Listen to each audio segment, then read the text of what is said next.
Olá a todos, este é o canal Geopoliticando e hoje nós vamos falar sobre a retirada das forças russas de Kherson.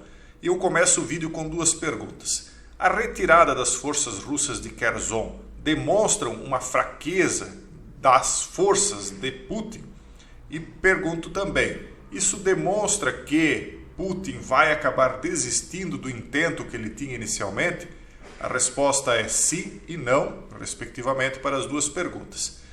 E vou explicar por quê, primeiro dizendo o que é, afinal de contas, Kherson. Kherson é um desses centros urbanos que a Rússia acabou dominando após a invasão da Ucrânia e que agora ela está entregando de volta e faz parte daquele território que, agora em setembro, a Rússia tinha incorporado como seu, como sendo seu por conta dessas consultas populares que eles tinham feito. Então, esse recuo sim demonstra uma fraqueza diante das forças da OTAN. Esse recuo demonstra que eles não estão conseguindo manter os territórios que eles dominaram inicialmente, mas isso não quer dizer que eles vão arrefecer, no sentido de que eles vão desistir do seu intento, porque eles têm como ideal, e eu percebo até que esses recuos, eles acabam, ao invés de enfraquecendo o ânimo russo, eles acabam aumentando o ânimo russo, porque a ideia ou a ideologia que os move é de que eles são uma espécie de catecom, ou seja, uma força que está impedindo que as forças liberais ocidentais acabem destruindo o mundo em que nós vivemos, espalhando o mal. Então eles colocam tudo como uma situação de uma luta do bem contra o mal, literalmente. Tanto é que vocês veem aqui um sacerdote ortodoxo benzendo as forças russas, os jovens e adolescentes russos que estão indo então para o fronte. Então aqui os recrutas russos são abençoados por um padre ortodoxo em uma cerimônia de despedida antes de partir para servir como parte do recrutamento. Então veja só, o que aconteceu na prática? Depois nós vamos falar sobre essa força ideológica que move esse movimento e que, pelo contrário, embora possa em algum momento acontecer algum tratado de paz, possa acontecer recuos, avanços, mas isso não vai acabar, pessoal, até que surja a grande apoteose que eu tenho falado para vocês constantemente. Mas primeiro vamos falar sobre as questões práticas. Então, o que é essa cidade de Kherson? É o único centro regional que conseguiram desde fevereiro, no domínio deles. Então, é uma grande derrota de Moscou na Ucrânia. Apenas 2 meses atrás, as forças russas foram forçadas a fugir de todas as áreas anteriormente ocupadas da região de Kharkiv. O general Sergei Surovikin, que foi nomeado comandante das forças russas na Ucrânia após a retirada de Kharkiv, alertou que decisões difíceis podem estar por vir.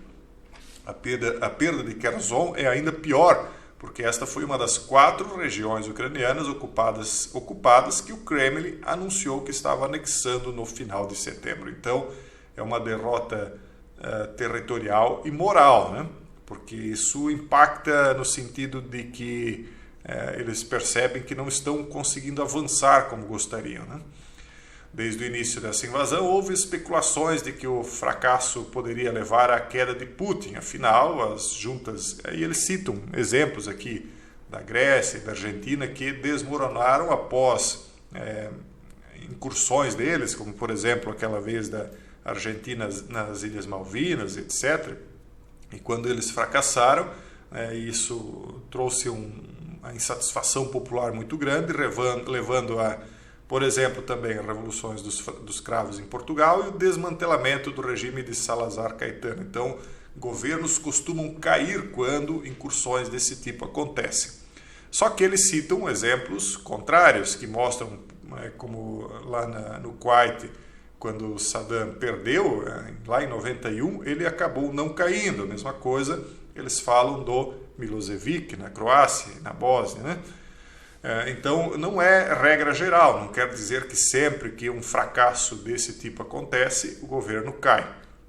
Aí eles falam sobre como é confuso para o Ocidente entender exatamente o que os russos queriam, quais são os argumentos oficiais deles para o que eles estão fazendo lá. Então, eles citam essas situações aqui.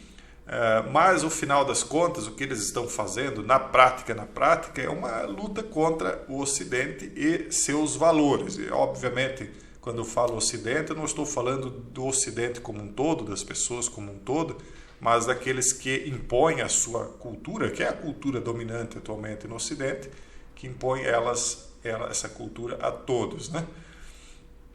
Então aqui eles citam outros momentos, aí, outros recuos e perdas que Putin vem fazendo. Eu sei que alguns canais aí que são pró, e nós não somos nem pró nem contra, a gente só está tentando relatar os fatos aí de uma maneira o mais imparcial possível, para que as pessoas que compreendem que esse mundo aqui está mal e só vai piorar, não importa que lado aí que acabe vencendo, para que elas tenham ciência do que está acontecendo. Então não é uma questão de torcida, é uma questão de tentar ser imparcial. Mas eu sei que canais pró-Putin, eles têm relatado que o que está acontecendo é o contrário, que são vitórias russas. Pode até ser que eu não esteja tão bem informado assim, não é o que eu acredito, mas o que na prática está acontecendo são recuos, né? Por mais que a infraestrutura ucraniana esteja sendo destruída fortemente, né?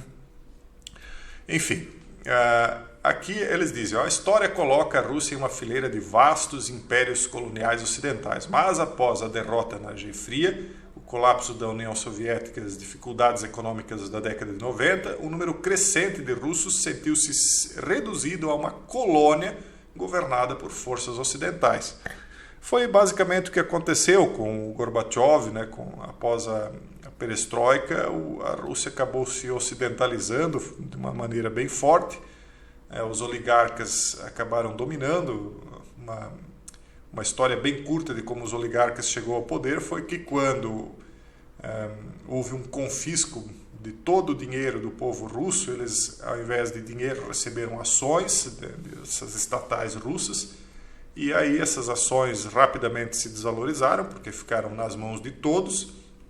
O povo vendeu elas a preço de banana para poder ter algum dinheiro, e aí é óbvio que aqueles que tinham recursos, né, compraram tudo. Os oligarcas acabaram comprando todas as ações e se tornando os mega ricos de lá. Só que aí vocês que acompanham as questões por lá sabem que Putin acabou confrontando os oligarcas mais recentemente, porque quando ele entra no poder, ele entra como uma espécie de fiel da balança entre os antigos comunistas da União Soviética e os novos liberais oligarcas, né? Então ele entra assim como uma espécie de ponte de conexão entre os dois lados, porque por um lado ele era um ex-agente da KGB, fortemente conectado com a antiga União Soviética, mas por outro lado ele era um político conectado com políticos liberais como o próprio Gorbachev, né? Com o tempo a balança acabou se desequilibrando e esse homem de dois mundos ele acaba que hoje está pendendo muito mais fortemente para atacar o liberalismo do que para defendê-lo, né? Então não há mais dúvidas disso, penso eu. Mas enfim, aos olhos do povo russo, né, insatisfeito, qualquer forma de resistência ao Ocidente hoje é uma vitória, independentemente do resultado final. Então é a visão deles, independente se eles vencerem ou não na Ucrânia, se eles perderem uma parte do território, recuperarem depois, não interessa. O fato de estarem lutando já é uma vitória, porque eles se sentem, então, pelo menos eles não se sentem subjugados, no sentido de que se entregaram, entende? Então, pelo menos eles estão lutando. Então, faz parte da psique russa essa história de não cair sem lutar. É o que eles estão fazendo. Vencer ou não, isso é um detalhe, né? Faz parte do objetivo, mas é mais uma questão de honra, né? Não se ajoelhar. Mesmo em retirada, eles se consolarão com o pensamento de terem impedido a nova escravização da Rússia. É por isso que não há ligação direta entre retrocessos das forças deles na Ucrânia e o enfraquecimento do poder de Putin. Ou seja, mesmo que as coisas não saiam exatamente como planejado, Putin não cai, né? O povo vai continuar apoiando porque o povo quer lutar, né?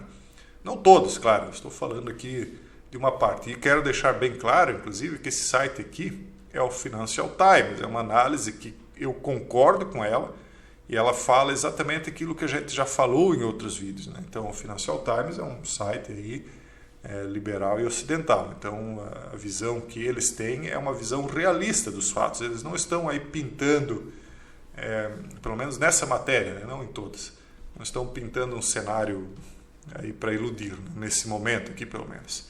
Então, é tão difícil para o presidente perder essa questão quanto vencê-la.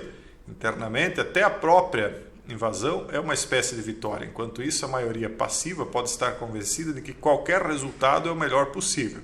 E os críticos serão silenciados com a repressão, assim como agora. Então, qualquer um que abra a boca lá vai ser censurado. Vocês aqui estão experimentando um pouco, né, todos nós, do que é essa questão de você não poder se manifestar, não poder protestar. Hoje a gente está tendo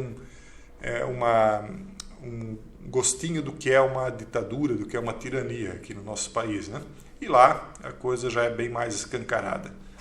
Há sinais de que após a retirada de Kherson, os elementos mais pragmáticos do Kremlin procurarão um compromisso. Se a retirada é ou não uma armadilha para as forças ucranianas, como muitos temem, é impossível para Moscou controlar a cidade e apoiar as forças das linhas de abastecimento russas pelo grande rio Dnipro. A palavra negociações, outrora quase um tabu, agora é cada vez mais ouvida pelas autoridades russas. Então, aqueles mais pragmáticos falam em negociação, mas o que eu quero dizer para vocês é que, mesmo que em algum momento houver o recuo e acontecer o que eu falei no vídeo de ontem, de eventualmente as coisas voltarem ao status quo ante, ou seja, as forças da OTAN saírem da Ucrânia, porque para Biden as coisas também não estão bem, ele está perdendo apoio político. Mesmo que a OTAN saia da Ucrânia, mesmo que a Ucrânia volte a ser reconstruída, até às vezes com apoio russo, e mesmo que as forças da Rússia recuem da Ucrânia, voltando tudo ao que era antes, mesmo assim, o ideal que moveu todas essas peças nesse momento vai permanecer e vai aflorar novamente mais adiante. Então eles vão voltar para a mesa de planejamentos, vão reforçar os seus músculos, flexioná-los e mais adiante nós veremos o embate mais uma vez, talvez de uma maneira mais virulenta. Bom, esse era o vídeo de hoje, eu tenho, talvez até deixe aqui para vocês no link da descrição, mas qualquer coisa é só vocês pesquisarem aqui por este título em inglês. Deixa eu colocar aqui, o título em inglês no Financial Times, tá bom, pessoal?